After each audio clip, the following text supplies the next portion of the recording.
जय हिंद दोस्तों, आप लोगों का फिर से एक बार स्वागत है हमारे इस छोटे सा चैनल जिसका नाम है फाड़ू ऑनलाइन एजुकेशन।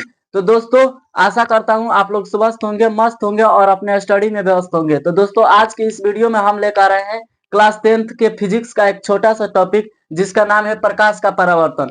तो आपको इस वीडियो को देखने के बाद कम से कम 2 नंबर या 5 नंबर तो कंप्लीट होने वाला है। तो बस आपको इस वीडियो को ध्यान से देखना, आपको एकदम आसान तरीके से बता दिया जाएगा कि प्रकाश का परावर्तन होता क्या है, इसके कितने नियम होते हैं। तो दोस्तों, बस आपको वीडियो को ध्यान से देखना है। ध्यान से देखने के बाद आपको प्रकाश के परावर्तन को लेकर कहीं भी नहीं डाउट रह जाएगा। इसको इंग्लिश में बोलते हैं रिफ्लेक्शन ऑफ लाइट। तो दोस्तों, आपको सबसे पहले बता दें कि प्रकाश का परावर्तन होता क्या है, इस पर हम पहले जानकारी ले लेते हैं, उसके बाद आगे की चीजों को हम समझेंगे। पहले हम जान लेते हैं कि आखिर प्रकाश का परावर्तन होता क्या है, कहते किसे हैं।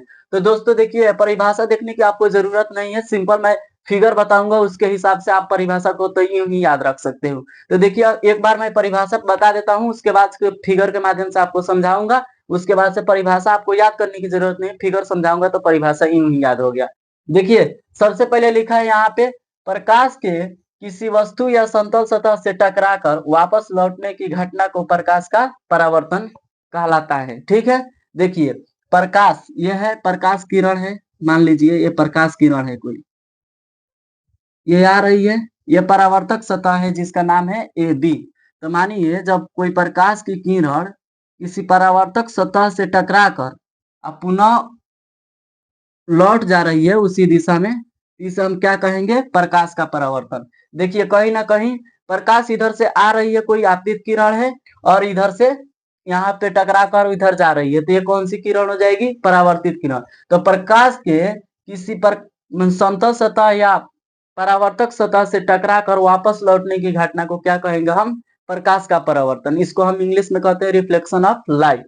तो देखिए, यहाँ पे बार बार मैं यहाँ पे आपको कोई दिखा रहा हूँ ताकि आपको देखने के बाद परिभाषा नहीं याद करना पड़े। देखिए, प्रकाश किरण किसी परावर्तक सतह से टकराकर पुनः उसी माध्यम में वापस लौट जाए तो इसे हम क्या कहेंगे, प्रकाश का परावर्तन कहेंगे। ये जो होता है, ये समतल सतह भी कह सकते हैं इसको, या परावर्तक सतह भी कह सकते हो, ये दोनों में से कोई भी कह सकते हो। ठीक है, जिस पर आपतित किरण आती है और टकराने के पश्चात पुनः उसी दिशा में वापस लौट जाती है, तो इसको हम कहते हैं आपतित किरण। इसको हम कहते हैं आपतित किरण। इसको हम कहते हैं परावर्तित किरण। परावर्तित किरण। देखिए, कहीं ना कहीं आपतित हो रही है कि नहीं, ये आपतित हो रही है तो इसको क्या कहेंगे हम, आपतित किरण। ये परावर्तित हो रही है तो इसको क्या कहेंगे हम, परावर्तित किरण। अब बात रह जाता है कि इसको क्या कहते हैं।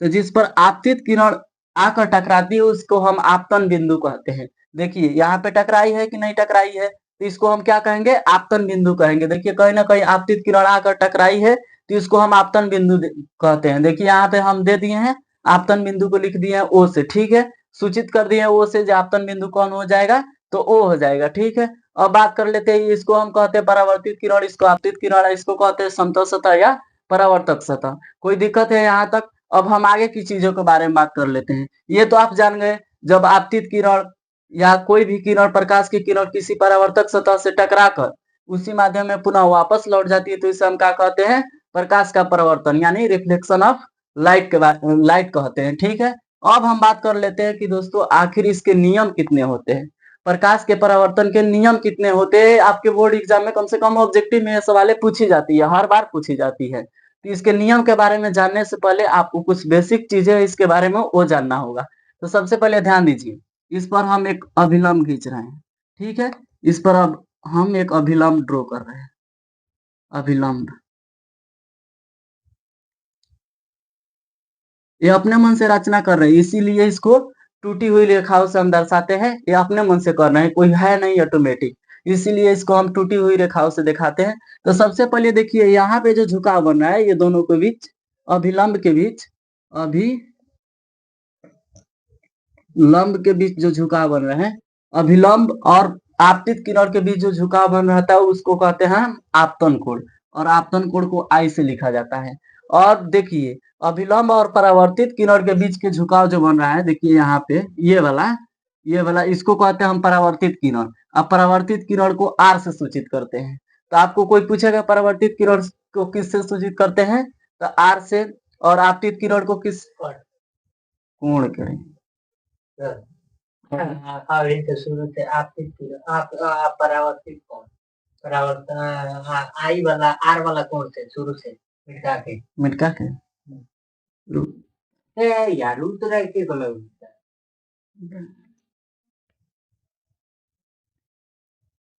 चलो बोल शुरू से ये हटा भी माइक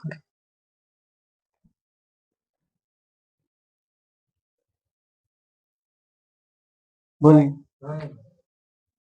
तो इसके लिए आपको बेसिक चीजों को जानना होगा। चलिए हम बेसिक चीज आपको बताते हैं, उसके बाद से आप नियम तो यूं ही जान जाएंगे। देखिए इस पर हम एक अभिलंब खींच रहे हैं, ये अभिलंब अपने हाथों से ड्रॉ कर रहे हैं, एकदम अभिलंब।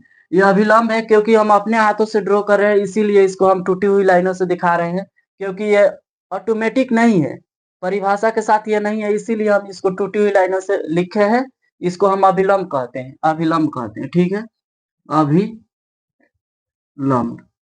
अब बात कर लेते हैं दोस्तों, जे आपतन कोण कौन सा होता है और परावर्तन कोण कौन सा होता है। तो देखिए जो आपतित किरण और अभिलंब के बीच के जो कोण होता है उसको हम कहते हैं आपतन कोण, और आपतन कोण को सूचित करते हैं आई से, ठीक है। तो आपतित किरण और अभिलंब के बीच के कोण को कौन सा कोण कहेंगे? हम आपतन कोण कहते हैं, और आपतन कोण को आई से सूचित करते हैं।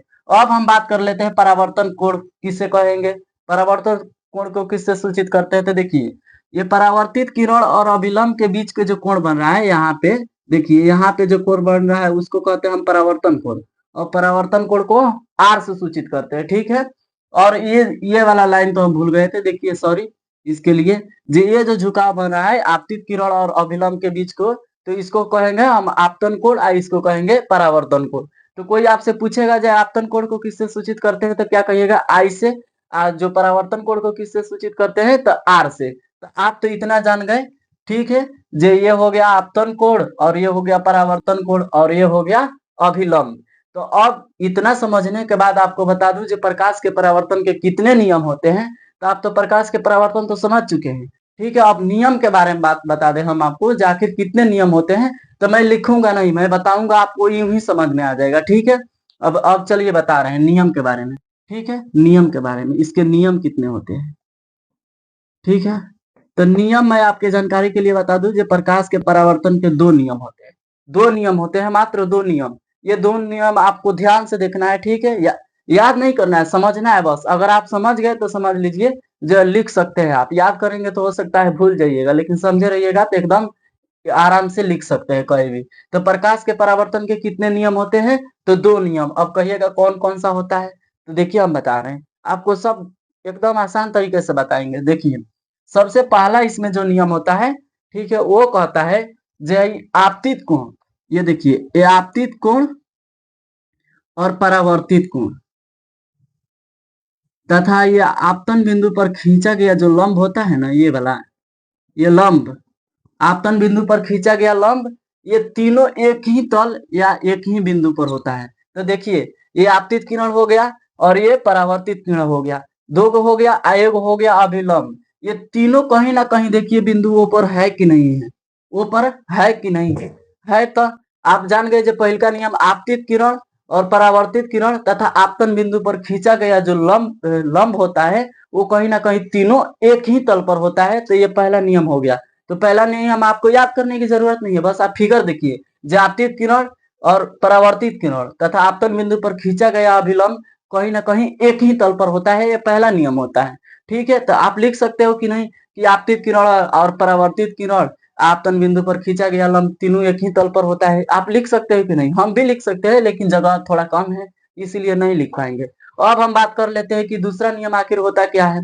दूसरा नियम क्या होता है? तो दूसरा नियम हम बता दे रहे हैं आपको। देखिए दूसरा नियम कहता है जो आपतन कोण, आपतन कोण आई और परावर्तन कोण आर, ये दोनों आपस में क्या रहते हैं? बराबर रहते हैं, इक्वल रहते हैं, एकदम समान रहते हैं। देखिए आपतन कोण एंगल हम आई ले रहे हैं और एंगल आर ले रहे हैं, ये दोनों हमेशा बराबर रहता है, ठीक है। ये दूसरा नियम हो गया।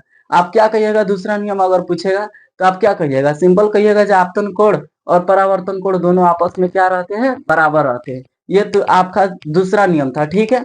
अब पहले का नियम तो आपको याद हो गया, दूसरा नियम भी याद हो गया, ठीक है। अब देखिए, अगर एक और ऑब्जेक्टिव में और सवाल पूछ दिया जाए कि अगर बताइए जो आपतन कोण का मान 5 डिग्री है तो परावर्तन कोण का मान कितना डिग्री हो जाएगा।